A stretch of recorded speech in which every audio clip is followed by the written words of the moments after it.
So first, medyo po to, don't forget to knock the door sa patient. Ma'am, good morning. Ako din si Amsari Happy, your student nurse for today. And for today, ma'am, ang blood transfusion ta. So, blood transfusion, ma'am, it means na kailangan sa itong blood. And ma'am, kabuti ko na mabuhat sa among mga task. And after, is we're gonna check the materials na needed. Okay. So, once na-ensure na the materials is ready, is mag-wash na sa hands. After is makuha ta o baseline na vital signs, it is to ensure that there are no abnormalities na sa patient para itong ma-report if in case na. So, blood pressure. So, normal, 120/80. So, after is mag-clean gloves.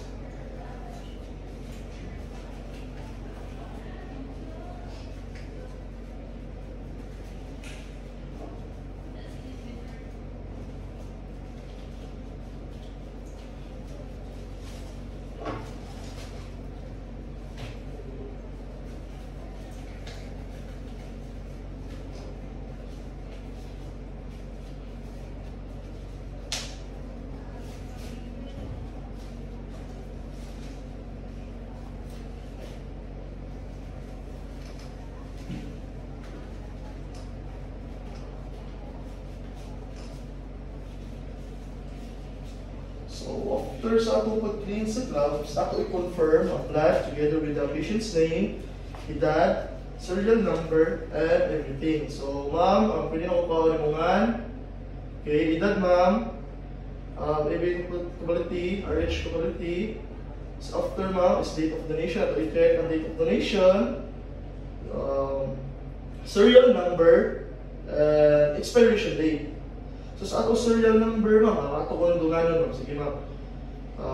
20229A151. Okay, ma'am, confirm. So after confirming sa patient, ato ko siya i-confirm sa atong co-worker sa nurse. Hello, ato i-confirm ang serial number to avoid mistake. Okay, 20229A151. Okay, once confirmed na, mag-priming ka. Pag-priming, ang priming nato siyang himuon kay para ma-avoid ang air embolism. Avoid blockage. So, sige. Ito siyang i-open. Okay. So, if na ay mga oxygen na na-block, ako siyang napikan to avoid air embolism. So, once inawas na, okay na siya.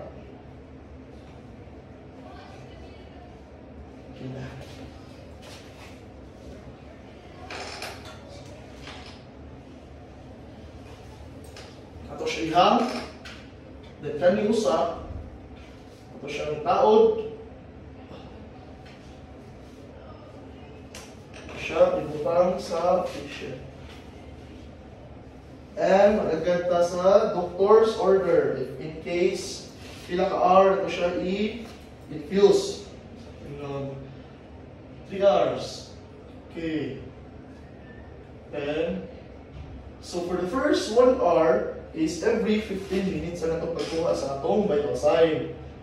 So for the next 2 hours is every 30 minutes. And for the remaining hour is every hour. So assuming na hulot na. So once hulot na, atong i-pull out, atong ibalik ang PNSS para ma-clean ang mga blood na remaining. So once hemp-lock ang patient, is mag-inject. Ito, mag-aplihan dili. Inject 10 mm of PNSS, ablihan, inject. Para ma-ensure dyan na ang dugo is i-flow dyan siya doon sa atong gut. So right after sa atong pag-discard po, sa ato siyang pill-on, scissor, the use of scissor, and then kami ato siyang ilabay sa atong sharps, and kami sa laban is ato siyang i-keep para sa laboratory, dito siya ilabay. So right after is we're gonna do the aftercare. So ma'am, before ko ma-leave ma'am, dapat kayo concern or anything. So right after is do the aftercare. So labay and everything, finish manage the human. So let's say you're already doing your the